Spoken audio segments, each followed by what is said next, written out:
project. All right. So outline here, and Matt, as Matt was saying, that he uses outlines on like a daily basis.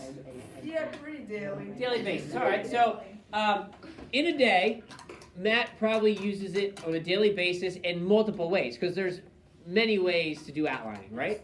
Yeah. We're going to talk first off about the purpose of outlining. Just follow along through here. An outline is a writer's or a speaker's plan. It shows the order in which topics will be or have been discussed, the relative importance of each, and the relationship between the various parts. Yeah. Sounds wonderful, doesn't it? Yes. Oh yeah. Yes. Outlines have several uses. First here, when studying a reading assignment, you may find the outlining method of note-taking helpful, for an outline can give you in a clear, concise form an overall view of a subject. Show of hands here. Who takes their book when they're given a reading assignment and then take notes on what they read? What kind of? I got one. I got two. It depends. I got kind of, sort of. It depends on the book. 5, I got 6, So, 7, 8, I got 8 and it's right.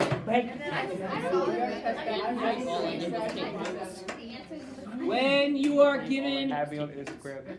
when you are given a reading assignment in your future life, they will just assume you do more and more stuff on your own. Like they'll just say, all right, here, read these 50 pages, make sure you know it. There'll be a test on it in 2 weeks, and those 3 tests you take during the semester, that'll be your grade for that course. Like they're just going to do that. They're just going to assume that you read it, you understand it, and you be tested on it. They won't spoon feed you information. They won't reinforce things you go over together. Just be like, here, do it. Get it done. And to make sense of big reading assignments and be able to go back and reflect on it later on, you don't want to reread the whole thing over again. You don't want to take notes on every single thing. You want to prioritize what's important and make note of it in a way that you can go back later and understand what you wrote. So, anyone's done this skill? Matt's done it. Owen's done it. Anyone else? My neighbor does. Xander's done it. And Jack. Wow, it's a world of outliners in here. That's great to know. So this is one way that outlining will help you. We'll do this from time to time later on as practice. But this is one thing that you'll probably end up doing as you get older and your classes get more demanding and such. Yeah. Second use of outlining. When you take notes in class or at a lecture, outline form is helpful. As you get older, your teachers will move faster and faster. And they'll give you less visual cues. They'll just start talking. And you'll need to figure out what's important and how to record it. They won't give you materials to fill in. They'll just be like, all right, I'm here. I know stuff. I'm saying stuff. You record what's important so you can study that stuff later on. I think that's how it should be. Now, some of you might be like, try to write down everything that the teacher says because they don't dare want to miss a single thing. That's you. And it's frustrating at times because you lose track because you can't keep up. Well, with outlining, it's a way to try to do a shorthand. You write down small, simple things with details that you find to be important. Now, it takes time. It takes work. And we'll go over this skill here where there'll be times where I just talk and you're going to start writing your own notes. Throughout the year so far, I've been giving you these guided outlines. You fill things in along the way. It's already neat and organized for you. So we've been dealing with outlines. You just necessarily haven't realized it. Eventually, you're going to be doing your own outlines on your own. And I will go slow when I do it and stuff like that. But later on in life, the speed's going to get going. You're going to need to figure out a way to keep up. The more you practice outlining, the more of a language you develop for yourself. If you were to look at my notes from college, grad school or whatever, you wouldn't necessarily be able to read them because of the language I've developed. And people develop their own with abbreviations, with symbols of what things mean. The only person that needs to understand your notes is you. And it'll take time for you to develop a language so that you can be short and sweet with your thoughts and ideas and organize them in a way that makes sense so that when you go back a week or two later to review what you have, you'll know what the heck you wrote down. So it'll be frustrating, but it takes practice. But in here, when we practice it, I will go slow. I will repeat multiple things. I use a lot of visual cues to hopefully your brain's like, all right, he keeps saying that. He keeps showing me this. So I should probably make sure I have that written down. Yeah. Does this mean we will not have those notebook checks anymore? Oh, no, we'll have notebook checks. I'll be checking your own handwritten notes. Oh, you're not gonna wait. understand them. Okay? Yeah, That's okay. our I- own language. Wait, so we're gonna start writing our own. I notes? know, first of all, you have not developed your own language yet. I am going And to. I know, and I'm gonna the other let thing you is, go live. I know what I taught, so I should be able to see it, all That's right? Mary. Actually, now, the third way we're going to use outlines, or the outlines are helpful to you, is when preparing to write a paper or give a talk, you will find that an outline can help you to organize your material and to give you an overall view of your topic. So in this class, again, you are going to be presenting your information, and you're not going to be sitting up here with a script reading word for word, but you can have an outline as a guide to help remind you of what to say next. So these 3 ways will help you in life, and we're going to practice those 3 ways here in class for this little project and then moving forward in class beyond the project. There are 2 types of outlines. There are sentence outlines and topic outlines. Now, Matt, which do you prefer, sentence outlines or topic outlines? I end up using both on a daily basis. Well, which do you prefer? I know everyone's got their favorite. Favorite out of what? The first one. The first one, sentence outlines. All right. So Matt prefers to write long, drawn-out sentences when taking notes. I do not. I prefer the topic outline format so that I can keep up. For this project, I'm sorry, Matt, Wrong. disappoint you. For this project, we're going to do topic outlines, where you never need any sentence. Like it's illegal to have sentences.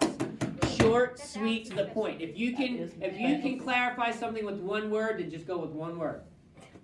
If it needs a little bit more, that's fine.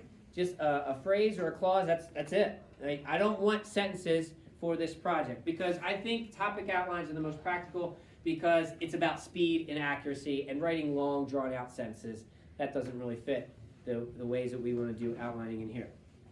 So for this project, we are using a topic outline, so no sentences, which is good for you guys, I think, because a lot of you don't really like to bother writing in sentences anyway, even when you're supposed to. So we're going into outlining. There are rules of outlining. The first rule is called Don't talk about arrangement. outline.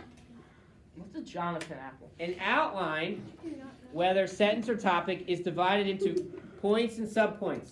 Subpoints always go under the main points of which they are a part and which they support. So, for example here, I've delved into the world of apples. Now, Why apple? Alex had a really tough question Like here. Johnny What is What is a Jonathan apple? It's an apple. It's a red apple. I'm guessing named by a dude named Jonathan. Okay. Johnny apple. Johnny Johnny It's on the reddish side of Is it apples. red? Johnny apple.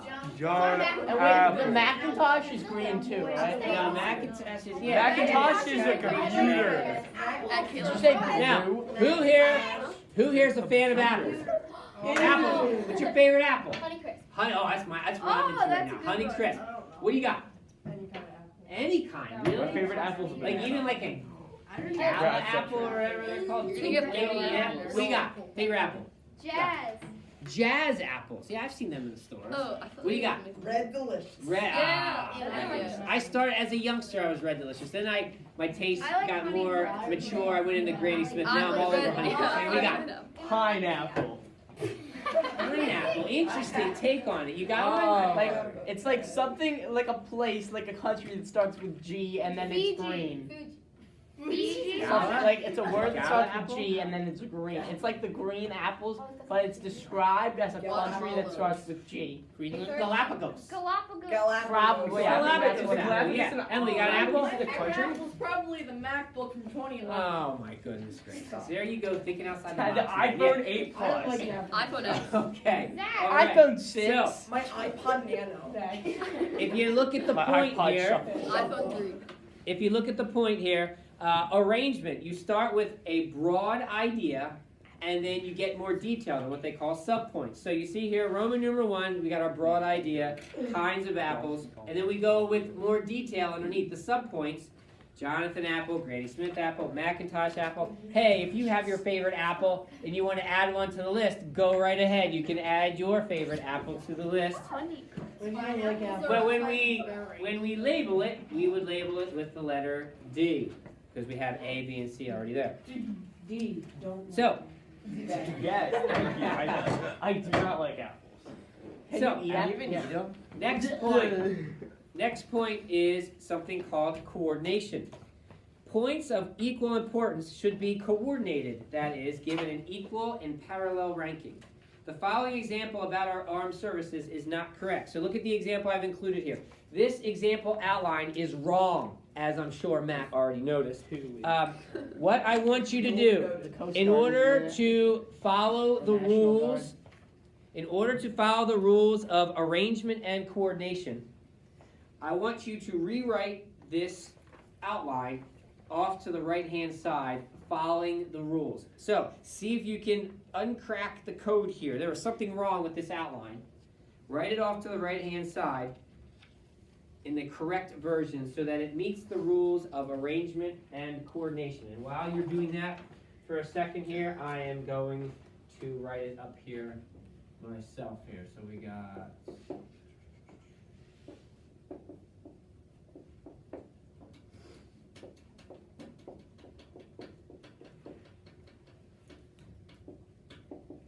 Don't write what I'm writing up here. I'm just writing what's on the board, or what's on the paper, so don't think you're copying down the right answer.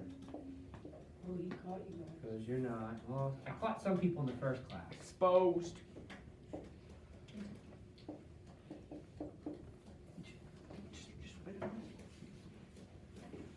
A-A-B-N-C-M.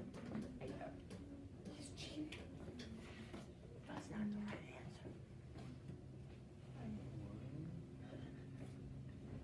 Yeah, 1, 2, 3, 4, 5, 6,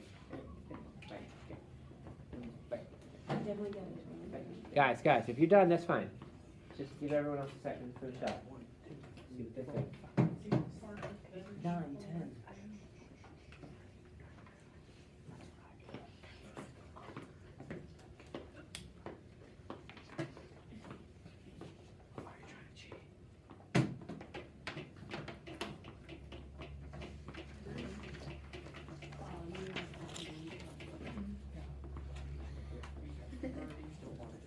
Yeah, you put it there. Interesting approach. Interesting approach. The Coast Guard is armed services. There aren't, and some of them get Thanks. deployed. All right. So Yeah. here we go. Let's see who wants to offer their opinion. Laura, how about you, Laura? All right. So what do we need to do here to fix this? What is wrong about this? What'd you do? Okay, so instead of having this number 2, you Uh huh. have to replace it with a D All right. Why? because it's not a different category. You got it. Yeah. Air Force is a part of the armed services, so therefore it needs to have equal importance, coordination here, because it is a subpoint underneath the broad topic of armed services. So, did you guys catch what Laura did there? Yes. Yeah. She But, coordinated. Owen, this is still not totally right. What if we're going to talk about the armed services, what else do we need to do here?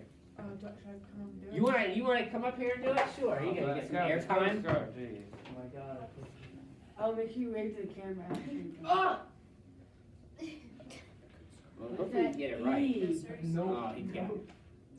There's also the National Guard. All right, there you go. All right, so The guard of the coast. if we add the Coast Guard there, we have a letter E. If you want to add a letter F, The you want to write National National Guard there. Yeah. All right, you want to write that on there too? This is coordination. Oh wait, is that? Any questions about this? The Air Force is on equal. Yeah, what about the International Guard? Air Force is on equal plane here with the Army, Navy, and Marines. Therefore, it goes as a subpoint. All right, flip the page. Next one here is overlapping. Don't you hate it when an outline overlaps? Yes. Horrible, right? So, Wait, what do you mean by overlap? well, here we go. Good question.